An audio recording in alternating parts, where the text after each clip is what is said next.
السلام علیکم دوستوں، عید الفطر کی نماز کی نیت کس طریقے سے کریں، یہ 2 منٹ کی ویڈیو پورا دیکھ کے جانا اور عید سے پہلے ہر مسلمان تک شیئر ضرور کرنا۔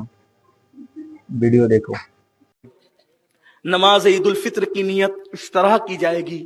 نیت کی میں نے 2 رکعت نماز عید الفطر واسطے اللہ کے 6 زائد تکبیروں کے ساتھ پیچھے اس امام کے منہ میرا کعبہ شریف کی طرف، اس طرح سے آپ نیت کریں گے۔ اور اگر اتنے لمبے چوڑے الفاظ آپ نہیں کہہ سکتے تو اصل نیت دل کے ارادے کا نام ہے۔ آپ صرف دل میں اتنی نیت کر لیں کہ میں امام کے پیچھے اللہ کے لیے عید الفطر کی نماز پڑھ رہا ہوں، بس اتنی نیت کریں۔ اصل نیت دل کے ارادے کا نام، بس اتنی نیت کر لیں دل ہی کے اندر۔ اور پھر اس کے بعد تکبیر تحریمہ ہوگی، یعنی پہلی تکبیر ہوگی، اور پہلی تکبیر ہونے کے بعد ثنا پڑھی جائے گی۔ امام بھی ثنا پڑھے گا، آپ بھی ثنا پڑھیں گے، اور ثنا پڑھنے کے بعد قرأت سے پہلے ہمارے معمول سے ہٹ کر 3 تکبیریں ہوگی۔ پہلی اور دوسری تکبیر پر ہمیں اللہ اکبر کہتے ہوئے ہاتھ کانوں کی لو تک لے جا کر کے وہ نیچے کو کر لینا ہے۔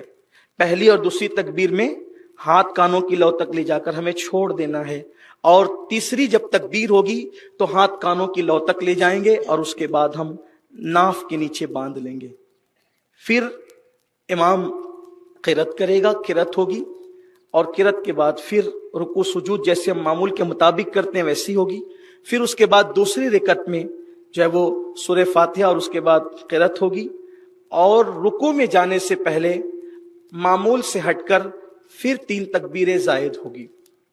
پہلی، دوسری اور تیسری تکبیر پر ہمیں کانوں کی لو تک ہاتھ لے جا کر کے چھوڑ دینا ہے، اور چوتھی تکبیر وہ رکوع کی تکبیر ہے، وہ الگ سے کوئی تکبیر نہیں ہے۔ چوتھی تکبیر رکوع کی تکبیر ہے، تو بغیر کانوں کی لو تک ہاتھ لے جائے ہمیں ڈائریکٹ رکوع میں چلے جانا ہے۔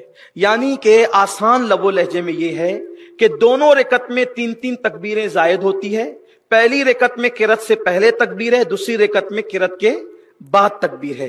پہلی رکعت میں 2 مرتبہ کانوں کی لو تک ہاتھ لے جا کر چھوڑنا ہے، تیسری بار کانوں کی لو تک ہاتھ لے جا کر کے باندھ لینا ہے، اور دوسری رکعت میں 3 مرتبہ کانوں کی لو تک لے جا کر کے چھوڑ دینا ہے، اور رکوع میں پھر جب چوتھی تکبیر ہوگی تو رکوع میں جانا ہے۔ پھر اس کے بعد وہ حسب معمول